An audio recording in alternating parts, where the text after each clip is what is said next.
Chapter 17. Rick gets everyone into trouble.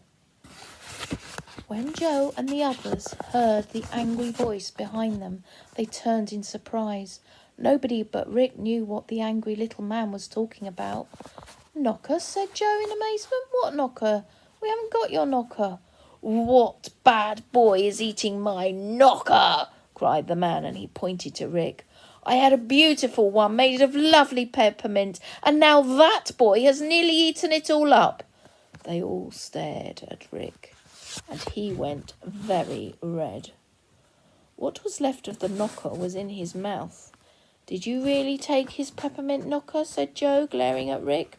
"Whatever were you thinking of, Rick?" "Well, I just never thought," said Rick, swallowing the rest of the knocker in a hurry. "I saw it there on the door, and it looks so nice.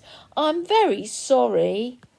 "That's all very well," said the angry man, "but being sorry won't bring back my knocker. You're a bad boy. You come and sit in my house till the others are ready to go. You won't have you going anywhere in our land, eating knockers and chimneys and window sills." "You'd better go, Rick," said Joe. "We'll call on you when we're ready to go home. We won't be long now anyway. You've eaten quite enough." So poor Rick had to go into the house with the angry little man, who made him sit on a stool and keep still. The others wandered off again. "We mustn't be here for long," said Moonface. "It's almost time for this land to move on. Look, strawberries and ice cream." The children stared at the strawberries and cream.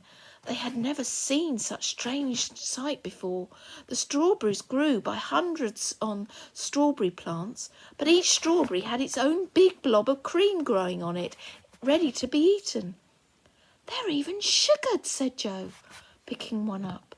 "Look, my strawberry is powdered with white sugar, and oh, the cream is just delicious." But everyone enjoyed the strawberries and cream, and then Joe had a good idea. "I know. What about taking some of these lovely goodies back with us? What's his name would love a plum pie, and the angry pixie would like some of those ice cream flowers, and Dame Washalot would like some strawberries. And Mother would like lots of things too," said Beth happily. So they began collecting puddings and pies and cakes. It was fun. The cherry pie had so many cherries that it dripped down Moonface's leg. "You'll have to take a bath, Moonface," said Silky. "You're very sticky." Nearly everyone forgot to call on poor Rick as they passed the house whose knocker had been eaten. He banged loudly on the window and they all stopped. "Oh, gosh, we nearly forgot Rick," said Beth. Rick, come on, we're going." Rick came running out of the house. The little man called after him, "Now, don't you eat anybody's knocker again." "Goodness, why have you got all those things?" asked Rick in surprise, looking at the puddings and pies and cakes. "Are they all for our supper?" "Rick, how can you think of supper after eating such a lot?" cried Joe. "Well, I'm sure I couldn't even eat a piece of chocolate before morning." "No, things are for what's her name, and Dame Washalot, and Mother. Come on. Moonface says this land will be moving soon." They all went to the hole that led down through the cloud. It didn't take long to climb down the ladder, and on the big branch outside Moonface's house is where they stopped. Rick came last, and he suddenly missed his footing and fell right down the ladder on top of the others below, and he knocked the puddings and pies and cakes right out of their hands, and down went all the goodies, bumping from branch to branch, and the children and the others stared in dismay. Then came a very angry yell from below. "Who's thrown a cherry pie at me? Wait till I get them. I've got no cherries and syrup all over me now. It burst on my head. Oh, oh!" And then came an angry shout from lower down still. Plum pie in my wash tub, hot dogs in my wash tub, peppermints round my neck. Oh, you rascals up there, I'm coming after you. Yes, I am." And from still lower below came a voice of the angry pixie, and a very angry pixie indeed. "Ice cream in my nose, ice cream down my neck, ice cream in my pockets. What's next? Who's doing all this? Wait till I come up and tell them what I think." The children listened, half frightened and half amused, and they began to giggle. Plum pie in Dame Washalot's tub, giggled Joe. Ice cream on the angry pixie's nose, said Beth. Look, I believe they really are coming up, said Joe. Look, isn't that what's his name? They all peeled and peered round the tree.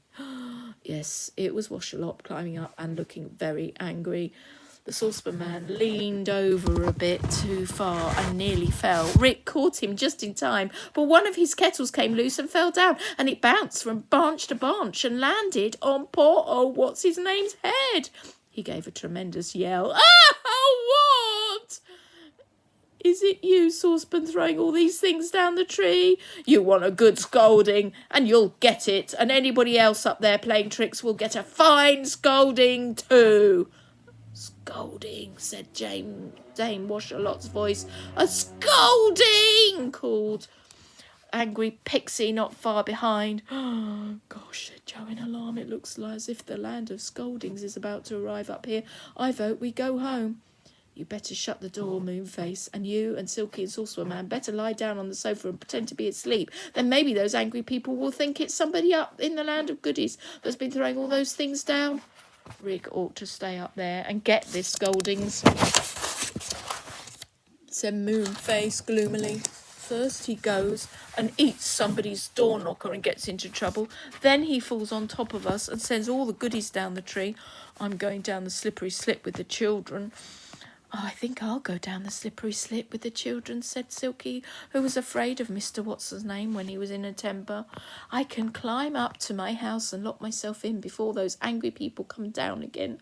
Saucepan, why don't you come too?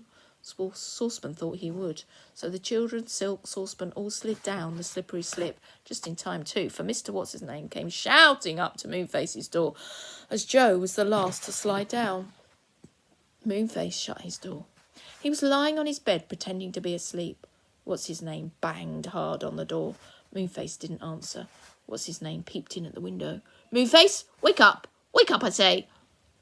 What's the matter? Said Moonface in a sleepy voice, sitting up and rubbing his eyes. Dame Washalot and the angry Pixie came up too. The Pixie had an ice cream all over him, and What's-his-name had cherry pie all down him, and they were all very angry. They opened Moonface's door and went in. Who was it that threw all those things down on us? Asked Miss What's-his-name.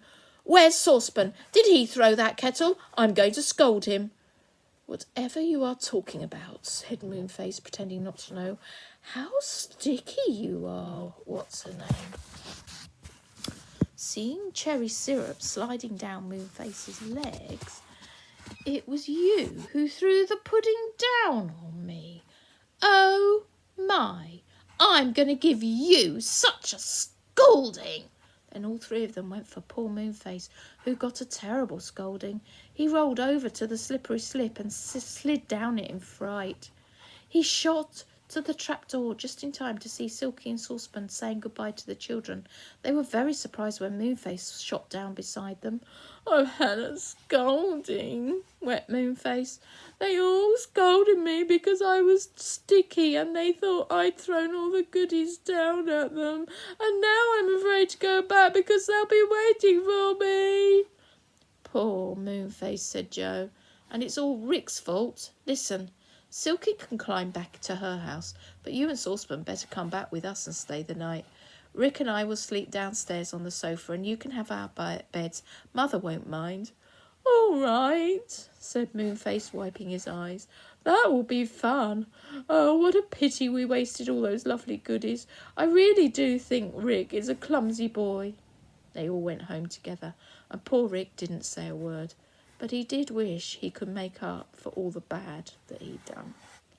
And that's the end of that chapter. And if you noticed, I strung the two together. So hopefully you enjoyed seeing one and then straight after the other. Bye for now.